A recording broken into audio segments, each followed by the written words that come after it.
नमस्कार, मी संदीप देसाई, TV9 विशेषमध्ये आपल्या सगळ्यांचं स्वागत. महाराष्ट्रामध्ये कांद्याचा प्रश्न चांगलाच तापलेला आहे. केंद्रानं निर्यात बंदीचा निर्णय घेतल्यानंतर शेतकऱ्यांना या सगळ्याचा चांगलाच फटका बसलाय.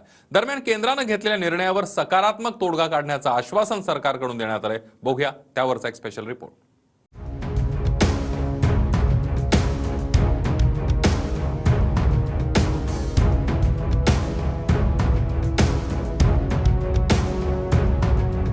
केंद्र सरकारनं कांदा निर्यातीवर निर्बंध लागू केल्यानंतर कांदा उत्पादक शेतकरी चांगलाच संकटात सापडलाय. केंद्रानं घेतलेल्या निर्णयानंतर राज्यातील शेतकरी आणि व्यापारी वर्ग आक्रमक झाला.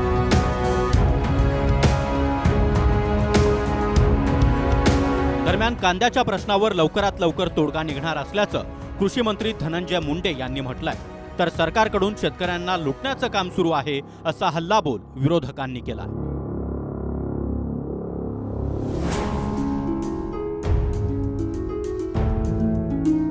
खऱ्या अर्थानं हे सगळ्या गोष्टी समोर आल्या.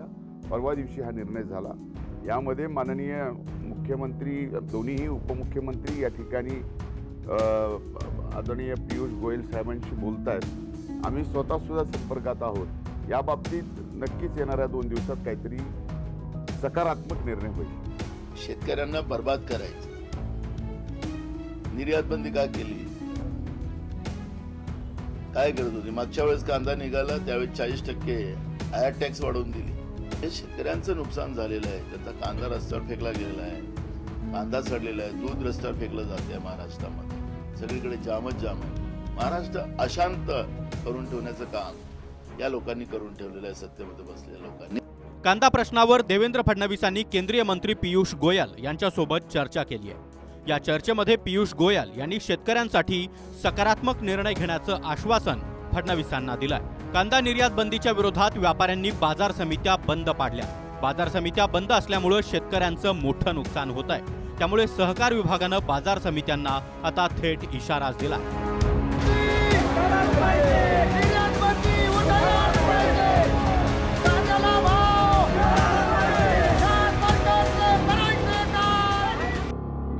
सलग 3 दिवस बाजार समित्या बंद राहिल्यास परवाने रद्द होणार. लिलावामध्ये सहभागी न होणाऱ्या व्यापाऱ्यांचे परवाने रद्द करणार. गाळाधारक व्यापाऱ्यांना 3 दिवसांच्या आत व्यवहार पूर्ववत करण्याचं आवाहन करण्यात आलंय. इतकंच नाही तर बाजार समित्यांमधील साप्ताहिक सुट्टीचा दिवसही वगळला जाणार आहे. कांदा निर्यात बंदीच्या निर्णयामुळे शेतकऱ्यांना मोठा फटका बसलाय. त्यामुळे महाराष्ट्र राज्य कांदा उत्पादक संघटनेनं 3 ठराव मंजूर केले आहेत.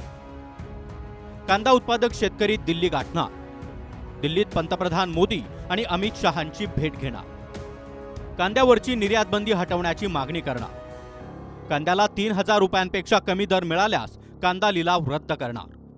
आयात निर्यातीच्या धोरणामध्ये केंद्र सरकारच्या हस्तक्षेपामुळे मोठं नुकसान होत आहे. सुप्रीम कोर्टात जनहित याचिका दाखल करणार. महाराष्ट्र राज्य कांदा उत्पादक शेतकरी संघटनेच्या नेतृत्वाखाली आज झालेल्या या बैठकीमध्ये 3 महत्त्वाचे ठराव करण्यात आले. त्यामधील पहिला ठराव असा आहे की महाराष्ट्रातील कांदा उत्पादकांना सोबत घेऊन आता दिल्ली येथे केंद्रीय वाणिज्य मंत्री पियुष गोयल, गृहमंत्री अमित शहा, प्रधानमंत्री नरेंद्र मोदी यांची भेट घेऊन तत्काळ या कांद्यावरची निर्यात बंदी हटवण्याची मागणी करण्यात येणार आहे.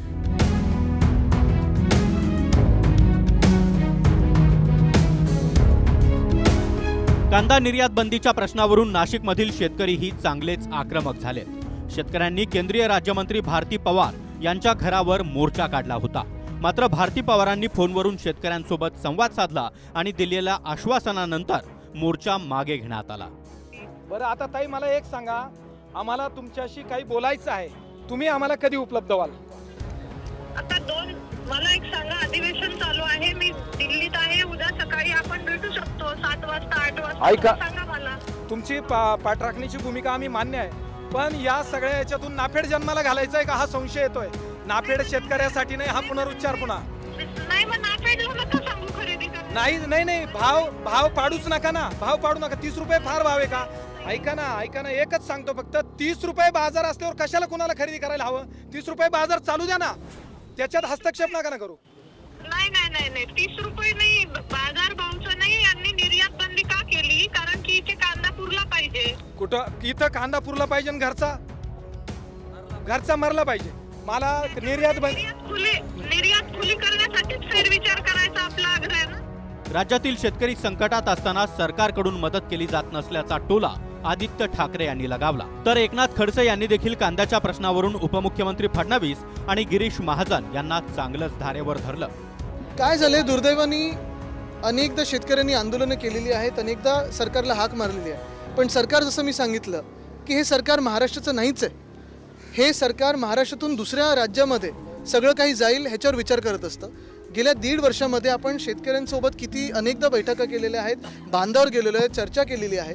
आणि ते मला हेच सांगतात सतत की उद्धव साहेबांनी दिलेली कर्जमुक्ती आमच्यापर्यंत पोहोचली, पण ह्या सरकारने आम्हाला 1 रुपयाची मदत केली नाही. गिरीश महाजन प्रत्येक ठिकाणी मध्यस्थी करण्यासाठी पुढे करतात, मुख्यमंत्र्यांच्या पुढे करतात, उपमुख्यमंत्र्यांच्या पुढे करतात आणि मध्यस्थी माझ्यानेच होऊ शकते असं एक मोठेपणा निर्माण करून मी संकटमोचक आहे असं प्रत्येक वेळी करतात. आणि बाकी नंतर गिरीश महाजनांकडून संकटमोचक काय त्याच्यानंतर प्रश्न कुठले सुटलेले नाही आहे. कांदा उत्पादकांचा प्रश्न, कांद्यासाठी गिरीश महाजन गेले होते, काय झालं?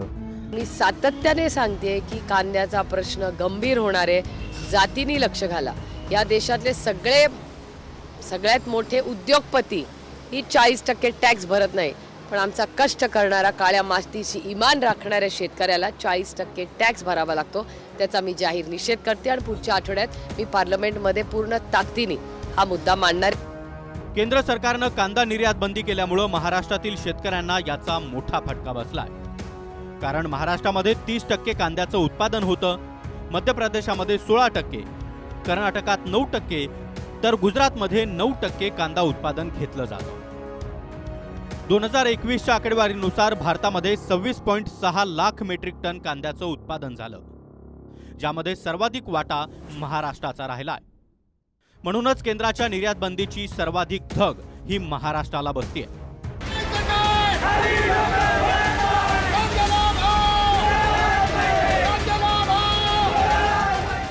कांदा निर्यात बंदीवर निर्बंध लागू केल्यानंतर राज्यातील शेतकरी चांगलाच आक्रमक बनलाय.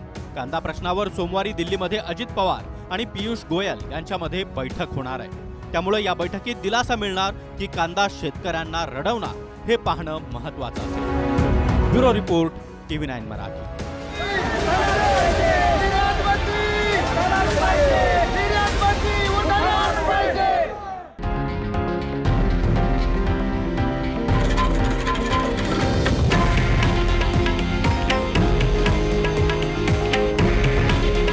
हे आहे देशातील नंबर 1 न्यूज नेटवर्क आणि आपण पाहत आहात TV9 मराठी. काळजी तुमची, हित महाराष्ट्राचं.